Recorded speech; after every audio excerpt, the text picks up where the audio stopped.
What's up, everybody? It's your boy DTLF back with another episode of Late Night. How's everybody doing? Hopefully, everybody had a wonderful Sunday. It was a wonderful football night, or should I say, day, full of action, man, and just so many fun games to watch. We're gonna talk about just the hottest rookie coming in this season, Puka. Man, I always butcher his name. Nakua. All right, let's see if I get it right this time. Puka Nakua. I gotta learn his name because dude is elite. So we're gonna talk about all of that in just a second, as soon as the room gets a little more filled up. But I want to say congratulations, man, to the NL West champ Dodgers, guys. They finally secured the NL West championship, and hopefully they'll be ready for next month because hey, anything short of a World Series would be disappointing for me personally. But how y'all doing? What's up, Chris? What's up, Jeff? I see y'all, man. Noti gang in the building. Yes, sirs. Was good, man. Another late night episode. Here we go. Here we go. We got to talk about some stuff today because, man, the sports have been tremendous this whole weekend. I mean, did y'all see that Colorado comeback? That was crazy. I mean, everything from A to Z, man. And I'm so happy. Again, October, my favorite sports month, or just month in general, is around the corner, and we're already getting some action now a month before, so this is really exciting. But again, like I said, congrats to the Dodgers. They secure victory, man. Very proud of them. Again, having a dominant regular season. Now let's hope it translates to that postseason because my God, last year was disappointing, right? It was tremendously disappointing, and I'm to a point where I'm expecting them to at least take us to the World Series. At least we got to be there, right? We got to be there. That's the only acceptable comeback. And of course, winning it all would be the ultimate goal. But at the very least, I need us to get there. Also, I want to wish the greatest championship coach ever happy birthday, Phil Jackson, the Zen Master, man. Happy birthday to the Zen. It was his birthday today. I think it went under the radar with all the sports stuff going on, but not on this side, man. We've seen it all. Also, before I get into the Kyron Williams stuff, we do got some sad news, guys. Winning Time will not be continued for season 3. Unfortunately, I think the season finale aired tonight. I haven't seen it yet. I'll probably watch it tomorrow morning.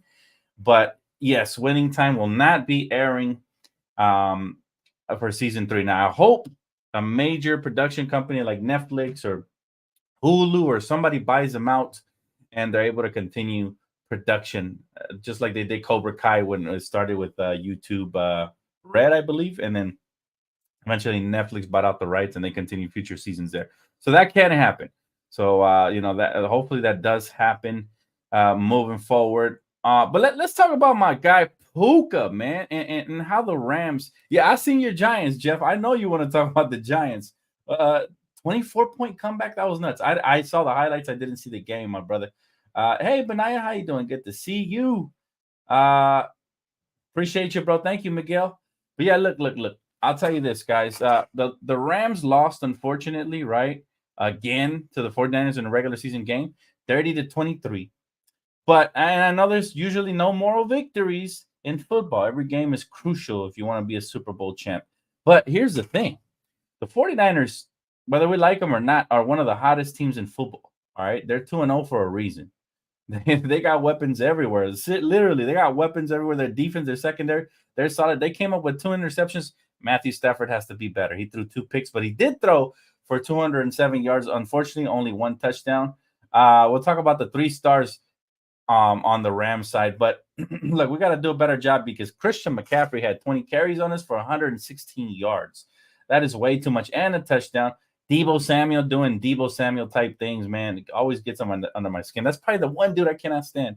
Deebo. But he's really good. Again, you got to give him credit. Our O-line, again, in the second half fell apart, fam. It fell apart. And I'm to the point where I'm like, come on, man. When are we going to get the offensive line right? Because if we would have protected Matthew a little bit better, I think he gets some of those throws off correctly. But still, give credit where credit is due. Now, I do want to talk about the 3 players that really stood out for me. And, of course, we're going to headline with Puka, but we'll leave him for last. Kyron Williams has been on a tear, guys. 2 touchdowns. Not 1. 2 touchdowns. 1 he punched it in and 1 he caught. I'm telling y'all, man, this kid Kyron Williams is going to be our RB1. He's going to be our main running back. He has to. He's explosive. He's probably the best running back we've had probably since Todd Gurley. And that's early, man. But we didn't get to see him play last year due to injuries. But boy, did we kill the draft last year and this year. And Kyron Williams already has 4 touchdowns in his first 2 games. Again, today he had 52 yards, 2 touchdowns, 14 carries. Just absolutely phenomenal. Phenomenal. What can I say? What else can I say, man? Tutu Atwell, y'all. Tutu Atwell, his speed so shifty, 77 yards, 7 receptions. You know, he averaged 11 yards per reception. Tremendous. I mean, his speed, his shiftiness, he's gonna be a problem, especially when Cooper Kupp comes back. Can you imagine? And clearly, Van Jefferson is an odd man out for sure, because Van Jefferson played like a scrub today. All right, one of the major reasons we lost. But you know what? We really didn't get much from Aaron Donald. We didn't get much from Aaron Donald, and that was a huge difference. I got to give credit again to the Niners for the game plan, double teaming him and playing away from his side. But we're going to need more from him if we want to be elite. You know what I'm saying? So, you know, those are just some of the problems. Now, let's get to our phenom, our superstar. Okay? Let's get to our superstar. And there were 3 players that really stood out to me. Number 1 was Kyron. Number 2 was Tutu. But the main one, right, was Puka Nacua. All right, and I gotta memorize his name because the dude is a superstar. All right, listen, Puka Nacua has 25 catches for 266 yards throughout his first 2 games of his career. All right, now listen. That puts him on pace for 213 catches and 2,261 yards. I have the numbers right in front of me. I crunched the numbers for you. All right, now. Let me tell you something. This kid is an absolute stud. I'm talking about superstar already. 5th round pick, yet another steal. Him and Cooper Kupp are going to be tremendous. And I think, again, the odd man out is Van Jefferson for sure. All right, because Tutu and Puka definitely going to be there. I can't wait to see when we get Cooper Kupp back how elite our offense is going to be. Our aerial attack is going to be second to none. And now that Kyron Williams is coming along, my freaking goodness. We got some rookies in the secondary. We got some young players that the Rams got to worry about. But if this comes along, we're going to be a very dangerous team this season, not next year, not the year after that, this season. And by the way, Stafford, you're not going to beat the Niners with 2 turnovers, all right? 2 interceptions. I know one of them wasn't his fault. Kyron Williams didn't catch it, but still, right? Got to be better. If he does that, and I know I'm asking a lot from our QB1, but I'm telling you, he's capable of just I think he had the record for the most consecutive games without throwing an interception. So it's all in our head now. That team owns us in the regular season, but we know what happens when it counts, right? We saw what happens when it counts. So, but still, no excuses for this loss. But again, first wide receiver to have 20 plus catches in the first 2 games and 2 straight games with 10 catches for 100 plus yards. First in the history. Not even Randy Moss, not even Jerry Rice. Some of the GOATs never did what Puka Nacua is able to do. And the dude was playing on Bruce ribs. Talking about the heart of a champion. All right, he was playing on Bruce ribs. He's got great size, tremendous hands. His route running is elite. His catching range is phenomenal. Like, you throw it at his feet, he'll still try to catch it. Like, there's nothing else I can ask from a rookie. He is the perfect rookie. And again, I hate to make this comparison, but LA just knows how to draft well. The Lakers did it with guys like Austin Reeves, even though he's undrafted. And now you see what the Rams have done the last couple of seasons with our draft picks. Like, and it wasn't even like a second, third rounder. It's a 5th rounder, right? And we're talking about 22-year-old from BYU who's coming in seasoned with experience. So it shows, but still very impressive.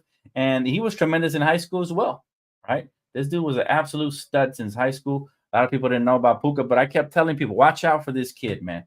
Watch out for this kid. He's the real deal, and he's going to be a problem for years to come. I'm very excited. As a Rams fan, I'm excited to have a young player like this because let me tell you, they don't grow on trees. Elite wide receivers like him don't grow on trees. And I'm actually excited, even though we lost, because they had me believing we were going to win, especially now I wish we would have ended the first half better. But my goodness, man, if they would have did that, fam, if they would have prevented any score, I think we would have set the tone in the second half. But again, hats off to the Niners, again, getting another routinely regular season win against us. and taking over our stadium, which makes me really upset, but it's understandable. See, a lot of people hit me up on my DMs that were like, Dan, how do you feel when your guys' slogan is Rams house, but yet again it's 49ers house? So I'm like, duh.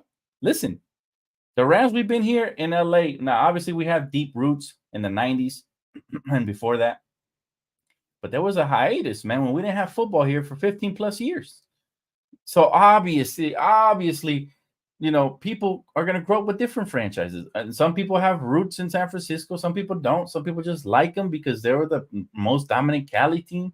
Whatever the case may be, I'm no gatekeeper, man. People can root for whoever they want. But eventually, I'll tell you this, man. We keep this up, we're going to see a deep blue sea at SoFi Stadium one of these days when we face the 49ers. It wasn't this time. It might not be next time. But I'm telling you, man, we are a fun product to watch. We won a Super Bowl in 2020. There's no reason why we shouldn't pack out our stadium. It's just that Los Angeles loves winners, and they got to keep winning, keep proving themselves, and they got to keep being fun in order for, for some of these younger fans to be, representing us properly as we deserve to be represented. But it's all good. Listen, again, 49ers win. I'm not going to lie. In the back of my mind, I kind of expected it. I was hoping that we were competitive and maybe pull out a win at the end. But there's not much you can do, man. That team, let me tell you something about the 49ers.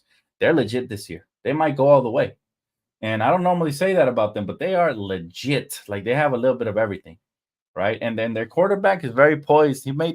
He stayed in the pocket, made the tough throws when the Rams brought the pressure, man.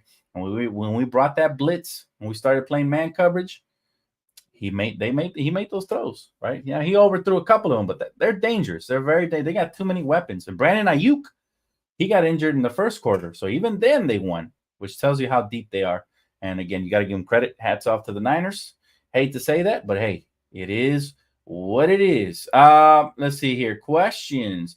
How many more days till NBA basketball? I believe 21, if I'm not mistaken. 21. So yeah, man, I'm super hyped. Listen, that's exactly 3 weeks. Exactly on the dot. And that's not counting today, by the way. Let's see here. Your thoughts on Daryl Morey and the James Harden shenanigans? This is course for the part. Let me tell you something about James Harden. This is a routine thing with him, right? Ever since he left the Rockets, he has become a journeyman, and it's hilarious how even the Clippers pulled out of it. And when the most toxic franchise pulls out of a trade talks, that's how you know your value is nothing, right? Because you're talking about a match made in hell.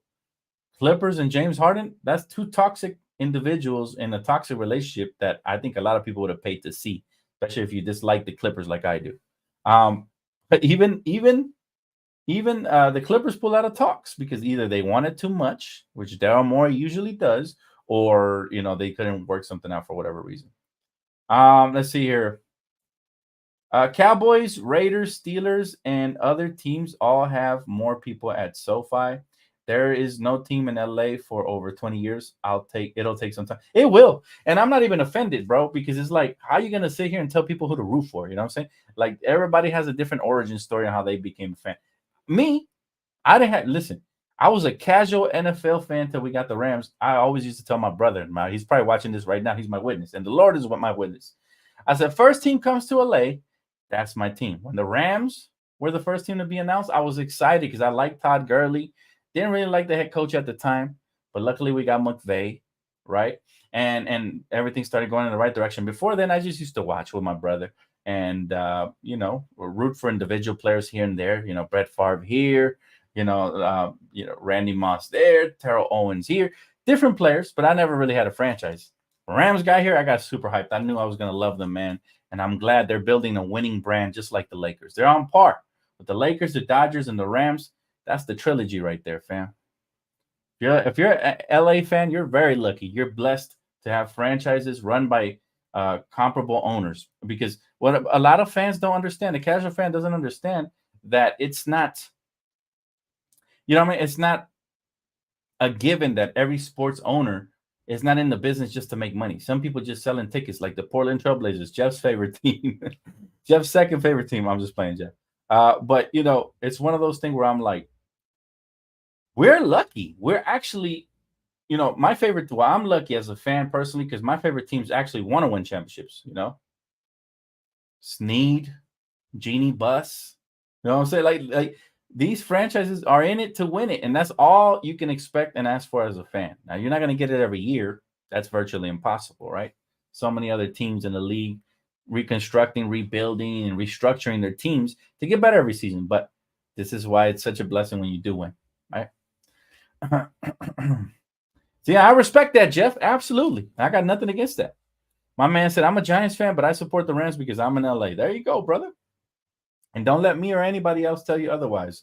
Listen, when are we going to stop acting like gatekeepers and like gangbangers? Like we really about to throw up a set or something. Like this is why you see people fighting at games, because people don't know how to act like mature adults and accept the loss. When you take a L, you take a L like a champ. You know what I'm saying? Like the last thing we need is these people beating each other up because you're not happy with the other person's wearing the color. Who cares, bro? You don't pay their bills. Everybody can be a fan of whoever they want, right? Except the Clippers. Then we got a problem. Damn, I'm throwing up gang signs if it's the Clippers, fam. I'm just playing. But y'all get the point, right? Like, it's ridiculous. Like, I always get these questions like, do you hate Niner fans or Cowboy fans? Or like, no. I mean, every fan base has an annoying portion of the fan base. Even my favorite teams do, right? But that don't define anything, right? There's classy fans in every fan base. That's just the fact of the matter. Except the Clippers.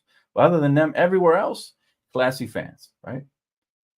Have you ever thought of eliminating social media because it's toxic? Not really, Kane. I'll tell you why. Because that would bring satisfaction to my haters. And anything that brings satisfaction to my haters brings dissatisfaction to me. So I think that's the one thing my haters would love me to do is to eliminate social media. And I love connecting with the fans, right? Fellow Laker fans, fellow Rams fans, fellow even Niner fans, even my fellow Lakers / Niner fans that are out there, we still connecting, right? So I love connecting with y'all, and I'll never delete social media. It's toxic, but guess what, man? I was built for this, right? When you're a trooper, you're a warrior. You got the heart of a lion. Nothing faces you, bro. He said the guy who owns the Nuggets also owns the Rams, right? No comment. Next question. No fan police, exactly. You know what, Maya? I think it's all about being mature. If you're a sports fan, right?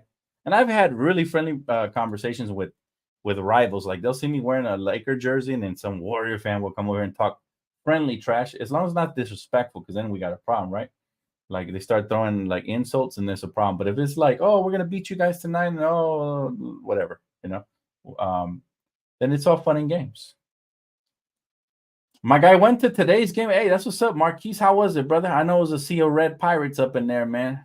But it comes with the territory, man. It's all right. Hey, it's my job. I think every other social media influencer to keep growing the Rams fan base, right? They got to know why we are the best team in LA. First of all, we're the first team to win a championship here in 20 plus years as a football team. I mean, if that don't give you the keys to the city, nothing will, right? Secondly, how fun are we, man? Not to mention we got sexy blue and yellow colors. Come on, somebody. Come on, man. And look at all this young talent we got moving forward, man. This is the way, baby. Horns up. The NFL fans in LA are fans of all different teams. It is, and it's not their fault. Again, everybody has a different origin story, and I'm not gonna. It's not my job to judge it for them, right? Even Charger fans are not as bad as Clipper fans. I went to a game, the preseason game versus the Chargers and the Rams. Yeah, they were annoying. They were like in unison chanting like Chargers. I was making fun of it with my family, but they're annoying and all that. But they don't bother me half as much as Clipper fans. So because Clipper fans are oblivious. They never seen winning, and they act like they own everything, right? So that when somebody's obnoxious like that, I think that is when it gets annoying. And matter of fact, before Blake Griffin and all that, Clippers never bothered me either, man. When they had Katino Mobley, Sam Cassell, square-headed, marshmallow-headed Elton Brand, and Corey Spaghetti Maggette. I remember those days, but it was all fun and games. And then every time they got into the playoffs, the usual would happen, them getting eliminated. So, Empire Jeff said, if you rock with the Lakers and Dodgers, I can deal with whoever your football team is. I agree. I mean, that's always mutual right there. I agree. But even if you like other baseball teams, I really don't have a problem. Like I got friends that are Yankees fans. I don't know why, but they were Yankees fans. I got friends that are fans of all kinds of teams, and I really don't have a problem with them. And as long as it's always respectful, I believe in treating others how you want to be treated at the end of the day, right? What about Raiders fans? I got friends that are Raiders fans. Now, I have asked them before, like, why? Why do you like the Raiders? You like pain and suffering? But you know what I'm saying? I respect their loyalty. It's all about loyalty at the end of the day, right? I think I would lose a little bit more respect if they would have just swapped out teams, right? When they suck. I respect the fan more when they stay loyal, right? And again, with the exception of Clipper fans, because Clipper fans, I don't know what y'all doing, right? I don't like y'all like abuse. Y'all really in an abusive relationship, and there's no way out for y'all because y'all be getting Clipper. I didn't see somebody at the store the other day with a Clipper tattoo. I'm like, man, I'd rather cut my arm off than wear a Clipper tattoo. That's ridiculous. But to each his own, right? He said, to me, Suns fans are the worst. You think so? I've actually been on a Suns fan podcast, and they were classy dudes. They were classy dudes, surprisingly, yeah. So, like I said, I think every fan base has good and bad fans, and I think it really, I think everybody's perspective and point of view is going to be based on what you have interacted with and how your lifestyle has gone. My brother tells me that he's friends with Clipper people, and I'm like, bruh, lose them friends. But I just be joking with him, I'd be teasing him. So I guess even Clip like one of the 7 fans or something must be decent. I guess I don't know. Not gonna lie, KD, Book, Beal are gonna be tough. They can legit drop 40 a piece, efficient, and on and off the ball is gonna be tough to guard that. Oh, for sure. On the offensive end, it's always gonna be tough, but defensively is where I think we can get them. How good is their defense going to be? TBD, right? That's why the game isn't played on paper, but between the lines. And so I look forward to those matchups. I think those are going to be elite games for sure. Dan, who do you hate more, the Clippers or the Celtics? Oh, for sure the Celtics, man. I cannot stand the Celtics. I cannot stand the Celtics. That's the bottom line. I always remember when they beat us in the finals, right? And preventing Kobe from getting to number 6, really, in 08, right? So yeah, I hate the Celtics and I hate their fan base and everything. But even then, believe it or not, I've had some respectful Celtic fans come through here as well. So I reserve judgment on anybody who's respectful. But these are good questions, y'all. He said Raiders would play in Baghdad if they built them a stadium. Well, they're the Vegas Raiders. That's what I see them as. But they're all Cali teams. So, what's funny? I used to have a friend who was a Raiders fan. He claimed to be a Raiders fan. I was like, oh, yeah? I was like, who's your favorite players on the Raiders? This was like back in 07, 08. He says Gannon and Rice. I thought he was talking about some meal. I had to Google that shit. He said Gannon and Rice. I know who Jerry Rice was, but Gannon? I'm like, damn, this dude really he knew his history, I guess. But either that or he Googled some shit as well. But bottom line is, yeah, I mean, Raider fans are loyal and faithful. Phoenix ain't going nowhere. Lakers taking it. I hope so, bro. We have the depth for sure. We got to execute, and hopefully the coach improves as far as the matchup switching, defensive matchups, all of that. My guy Miguel said Clipper fans think they're unique. I've had a couple of fans telling me that they like to be different. I just feel sorry for them, honestly. I think I've roasted them enough for a lifetime, bro. But I'll never run out of jokes, especially when they come after me. I never run out of jokes. But the thing is, right, is like you like who you like, right? Nobody's gonna put a gun to your head and make you choose somebody else at the end of the day, right? But it's like, why did you start? Like, I always like to listen to people's origin story, and personally, me, that's how much respect I have for you. Like the people that say, "Oh, I like this team because of its colors." Like, I got no respect for your fanmanship. If you like a team just for the colors, if that's part of the reason why, then I get it. But if it's just that, it's like, I don't know, bro. You sound like you could switch up real quick. But I always like to listen to their origin story, even if it's like a Clipper fan, a fan, But I've heard some wonky Clipper fan origin stories. Like I heard people say like they like the Clippers because they had affordable tickets, and so since they had affordable tickets, it's like, listen, they should pay y'all to go see the Clippers, and not the other way around. To be honest, especially when they suck, which they kind of still do. But they should pay y'all, not what I mean, like that shouldn't be a reason why. Like, this is like me saying, okay, my favorite burger in the world is McDonald's because it's the most affordable. It's like there's better tasting burgers out there, fam. Trust, you know. So I guess to each his own. What about Warrior fans, Dan? I'm a respectful Warriors fan. Yeah, yeah. As long as you're respectful, bro. I got a neighbor, right? Shout out to my neighbor, man. He's probably watching this right now. He's a Warriors fan. He's super respectful. You know what I'm saying? He's my boy. We go to the park and hoop together and everything. It's no problems over here. But I did try to recruit. I'm not gonna lie. I'm really toxic fan because I do be low key cracking jokes on them and be like, bro, I told him this was my pitch to him. I was like, listen, man, you're a Warriors fan because of Curry, right? I told him Curry got 2 to 3 years max, tops. And after that, I promise you, the Warriors ain't gonna be as relevant as they were, have been the last 10 years or so. But the Lakers, history always repeats itself. We always recruit the best athletes, we draft the best. We always gonna be relevant no matter what. So I was like, I suggest he starts, changing teams before it's too late, and you look like a bandwagon when y'all suck because man, it's going to be some tough years coming your way, I promise. And that's really going to test your fanmanship. But if you stay loyal, I respect it. If you've been around, for the Chris Mullin days and all of that, respect. You've been around, even for the Baron Davis, Monte Ellis, Matt Barnes, Steven Jackson days, all of that, kudos to you. But if you just became a Warrior, you're one of these born yesterday Warriors that think the Warriors are the modern day Lakers. I think those are the ones that get under my skin, right? They took after their team's personality and they started saying they were better than the Lakers. Like, no, you're not. No, you are not. There's nobody better than the Showtime Lakers or even the three-peat Lakers. Let's be honest. How about them Cowboys? He said, and 2023 MVP Micah Parsons. Hey, y'all looking good, man. I seen the highlights. I didn't see that game either. Seen the highlights. Y'all looking really good, fam. Endo 420, I appreciate you, bro. And I like the symbolism on your super chats always with the 224, the 24-2. Or the 824s. I see what you do there, man. So props to you. Thank you so much.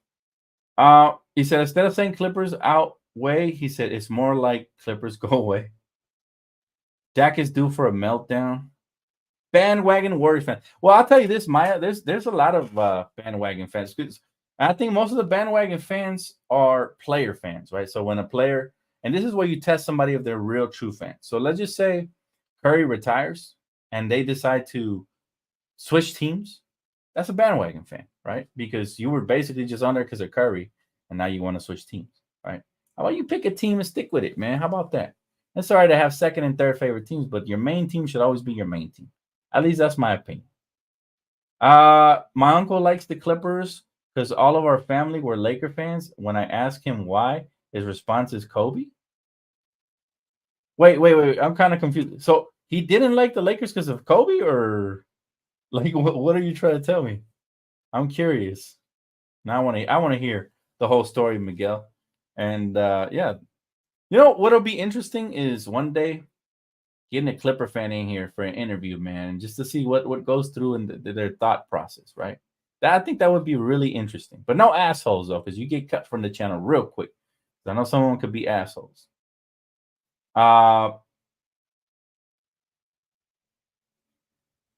He's a Warrior fan, Cap. LOL. If he was riding with Baron Davis in him, cool. Or even Hardaway and Ball Latrell Sprewell, yeah, man, that's way back, fam. But facts, I feel you. Like, and really, I can't even say if you just turned a Warrior fan because of Curry, that's normal, right? I guess when somebody's really great, they can draw in new fans. So I'm not saying that you're not a fan, but prove your fanmanship when he retires, which is in a couple of seasons. Then we're gonna really see who the real diehard Warrior fans are when they're in the 10-year rebuild that's coming up. You know what I mean? Because there ain't gonna be no other Currys coming out, or maybe there will, because the NBA is kind of ruined. Everybody jacking up half-court shots nowadays.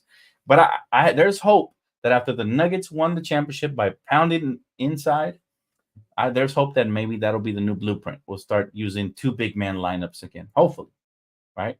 Because all this floor spacing, small ball BS is not the way, for sure.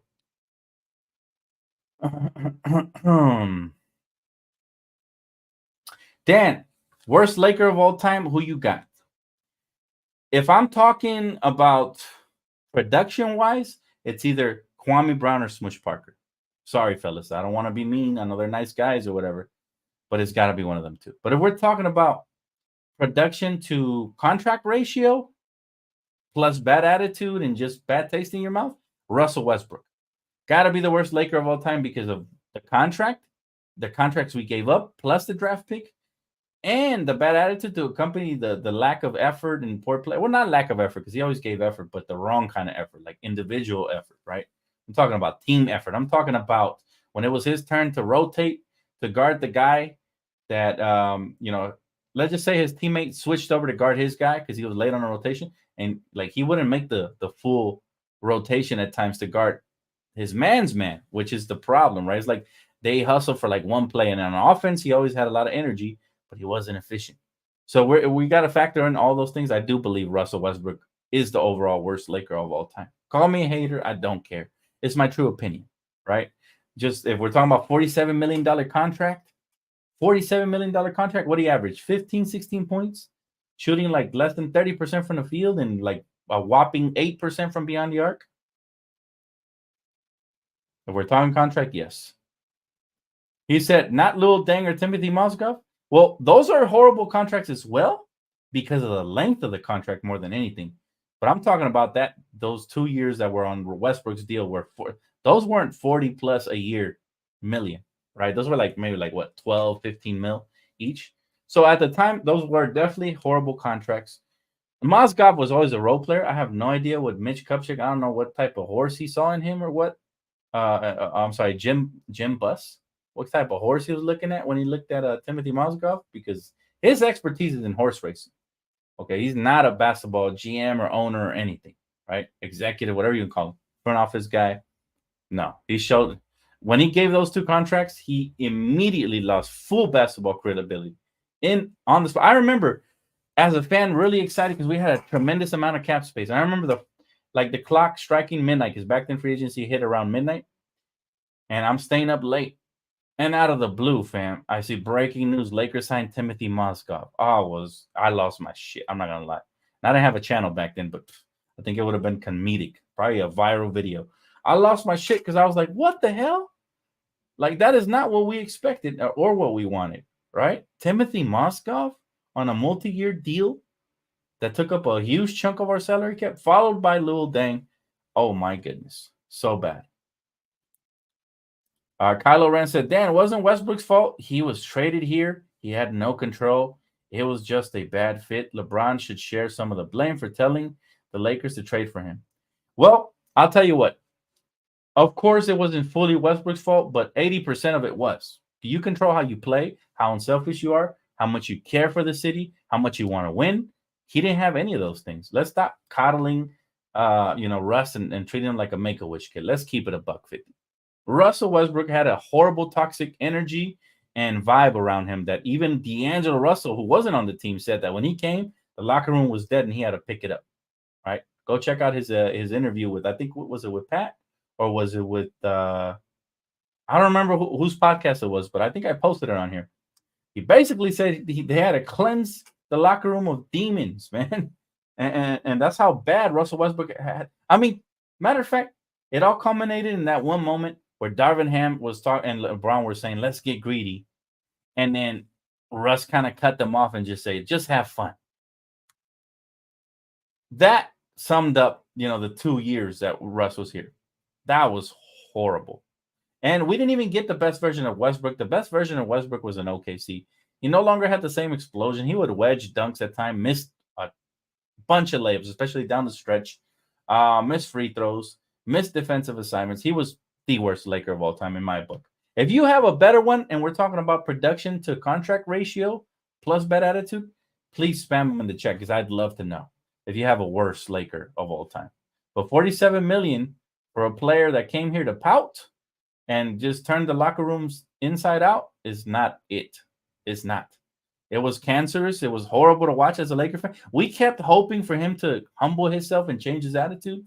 We thought maybe he'll buy in with Darvin Ham. We thought maybe Frank Vogel was the problem, which in part he was, because he didn't have the cojones to bench this man or do any coaching at all on the offensive end. Defensively, he's a good coach. I will never disrespect Frank Vogel on the defensive end. But the reason we won in 2020 was because of all those awesome offensive, per se, coordinators, right, in football terms, since it's Sunday, that we had with Jason Kidd and all the assistant coaches, right?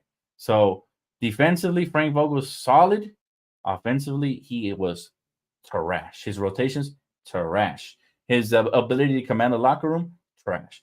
The upside I will give Darvin Ham is he is the type of coach that when he sells, players buy for the most part. Now, Russell Westbrook wasn't buying nobody's because he was too busy worried about his own stock, right? Will he get another max contract? That's probably what he was playing for the whole time he was here.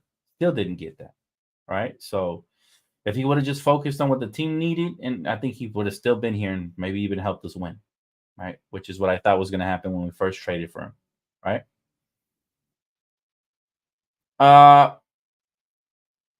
He said Kobe was the second coming of Jordan.